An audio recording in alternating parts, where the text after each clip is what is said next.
اکثر आवाज وکړه اکثر سمونه به نه سوي ګرانو کتونکو الب خان شیرپوی ما کیمرامین را سره یاسر خان دی کومه ناوړې پیښه چې په پیښور کې شوې ده چې دغه درنده صفت خلک زموږ کور ته راننوتي دي او په خپل کور کې وژلي وو نو یقینا چې د صوبایي حکومت دپاره د پولیس دپاره دا ډېره لویه د اندېښنې خبره ده چې په کور کې راباندې ګزاره شو خو به هر حال په دغه کې د 400 قریبا 12 شهیدان چې کوم دي هغه منګه ورکړل دې وخت کې منګه په میرآباد کې د هغه دوه دوستانو په جنازه کې موجود یو چې د یو ابن امین نامه ده او د بل چې کوم دی نو افتخار نامه ده ابن امین او افتخار د شروع نه کلاس پیلو دلته زورابګل سکول کې میرآباد کې دلته سبق ویلو بیا کالج ته هم یو ځای لاړله او بیا چې کوم دی نو په پولیس کې هم برتی شو د یو ډیوټي چې کومه ده د جج سره وه یو پولیس لین کې پرون لومبنی ورځ وه او دغه یو ملګري ته کال وکړو چې راځه دلته کې به یو ځای روټۍ وخورو د روټۍ نه پس چې کوم دی نو دغه مانځله د روټۍ نه مخکې مانځله تلي دي او دغه ځای کې دغه درنده صفت خلکو چې کوم دی نو دغه یو ناوړی اقدام کړی دی او دغه دواړه پکې شهیدان شو د یو نه یو بچی پاتې شو د بل نه دوه بچي پاتې شو د یو چې کوم دی نو آلریډي دې وخت کې پلار ډي اس پي خوم دی د دې نه مخکې چې کوم دی ګل شرف چې کوم دی د هغه جنازه وشوله یوسف خان کلي په دغه میرآباد کې چې هغه ټریني و کمانډو ټریننګ به ورکو خو هغه ایلیټ ته خو هغه دغه نور ته ناغه به ورکو او د هغې نه په منځ کې چې کومه جنازه شوه هغه مراد اس ایچ او چې د بالاماڼۍ اس ایچ او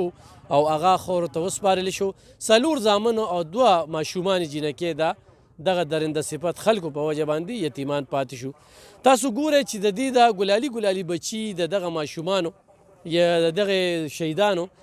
نو دا هم ډېره زیاته د اندېښنې خبره ده دې نه علاوه چې کوم دی رب نواز هغه هم ډي اس پي دی او د تنګي دی هغه هم په دغه کې شهید شو په دې کې د نسات یو د ترنو چې کوم دی هغه سپینګیري چې هغوی د چا څه خونه ړنګه کړې وه چې هغې هم د دغه دماغې ښکار کړل بهرحال ګرانو کتونکو خو په دې باندې موږ څومره هم بحث وکړو نو دا پولیس والا داسې د بل ځای نه نه دي راغلي زموږ رونه دي زموږ د کوره دي زموږ تحفظ کوي خو په یو داسې ریاست کې او په داسې صوبه کې موږ ژوند کوو چې پته نه لګي چې دا انګریزان دي دا هندوان دي دا د بل مذهب موږ ګڼي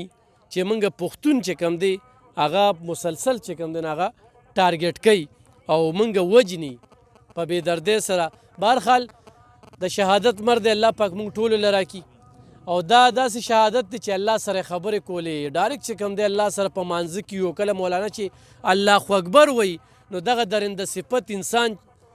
مخکې ثبت ځان رسولی دی او په دغه ټیم کې دغه واقعه راشي خو بله خبره دا کوو چې 10 کیلو بارود یو جومات ته وړل کېږي په دومره ناکو باندې نو دې ځای کې دا یو ډېر لوی سوال دی چې دې کې هغه میر جعفر او میر صادق څوک دی دې کې یقینا زه دا وایم چې پولیس والا پکې هم میلو دي ریاست پکې هم میلو دي چې زما کور ته یو سړی راننوځي چې زما د کور کس ورسره ملګري نه وي مجال شته خو زما په کور کې دغه شانتې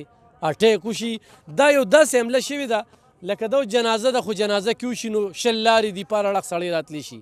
خو جرګه کې وشي نو پار اړخ راتلی شي خو د کلي په جومات کې وشي نو پار اړخ راتلی شي خو دا په یو داسې چیک پوسټ کې شوې ده چې دې خواته وزیر اعلی دې خواته سیکرټریټ دې خواته ګورنر او د دې په منځ کې چې راځي نو څو ناکي دي او په دغه ناکو کې دننه تللی دي او 10 کیلو بارود یې وړلي دي او د جومات لومبني ثبت چې کوم دی نو ځان رسولی دی بیا دومره لوی بارود په لوی مقدار سره چې دغه ټول چتې چې کوم دی نو هغه راکینولې دي او تر دې وخته پورې ښه ملبله نه ده صفا شوې دا زموږ د صوبایي حکومت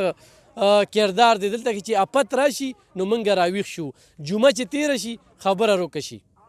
په کار دا وه چې پرون غرمه دا واقعه شوې ده چې مازدیګره پورې دغه ځای کلیر و اگر چې رسک یو صفت ټول کوي چې رسک یو پکې ډېر کار وکړو خو هغه مشینرۍ نه وي چې دغه ملبه یې زر لرې کړې وه اوس هم اندېښنه ده چې په دغه کې لاشونه اوس هم پراته دي شهیدان پکې پراته دي مزید هم راځي دغه اتیو ته کسان ورسېدل دې وخت کې او یا ښیي اتو یا ښیي خو نور هم مزید چې کوم دی نو د شهدا زیاتوالی پکې راځي نو ګرانو کتونکو دا ننني پروګرام کې چې زه کومه دغه 2 دوستان چې دواړه په یو ځای د دې دنیا نه لاړل د هغوی جنازه مانځلې کېږي په دې امیرآباد او په ډکي کې هوا ډېره زیاته غمجنه ده، هر کور کې غم دی، ولې چې دغه ماشومانو ته څوک ګوري چې پلار نه وي تره به یې څه خیال وساتي، چې پلار نه وي نو ماما به یې څه خیال وساتي، بچي چې خیال ساتي نو پلار یې ساتي. خو یتیمان شو. زمونږ به د کلي د علاقې خلکو ته دا خواست وي چې دغه پولیس والا خصوصي خیال ساتي، دغه یتیمانو خیال ساتي، په علاقه کې مشکوک کس ویني پولیس سره پوری تعاون کوي. دې وخت کې پولیس په ادب کې دي، پولیس ټارګټ دي، پولیس چې وردي واچي نو نه پرېږدي دغه ظالمان، بلکې دغه ظالمان ورته دا وایي چې نوکري پرېږدي. خو بهرحال دې وخت کې زموږ د چارسدې د پولیسو حوصلې چې کم دي نو هغه مضبوطې دي. او دې وخت کې زه د چارسدې خلکو ته وایم چې چارسده کې کم ډي پي او دی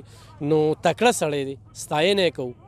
داد ورکوو، هم ټارګټ دی. خو بهرحال زموږ د قام چې کومه ذمهواري جوړیږي چې موږ خپله ذمهواري ترسره کړو، ډېره مننه، خوشحاله اوسئ. بسم الله الرحمن الرحیم. نن ډیره غمجنه او ډیره دردناکه ورځ ده، ځکه چې په ضلع چارسده کې تقریبا چې زخمیان هم شته، مړي 11 ته ورسېده. موږ د ګل شرف جنازه وکړه، دا وخت د ابتهار او د ابن امین جنازه ده، بیا د ډي اس پي صاحب جنازه ده. نو نن ټوله چارسده بلکې ټوله پښتونخوا چې ده دا په اینو سره ده او هر سړی غمجن دی. او موږ خفه په دي چې یاره زموږ محافظان محفوظه نه دي، زموږ محافظ چې کوم دی هغه محفوظ نه دی. نو عام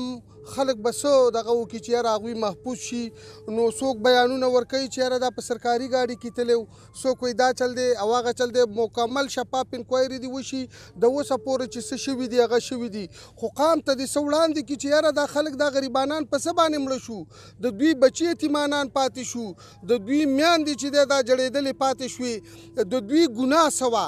نو دغه دې قام ته وښایي، دا نه ګیني چې یاره پلاني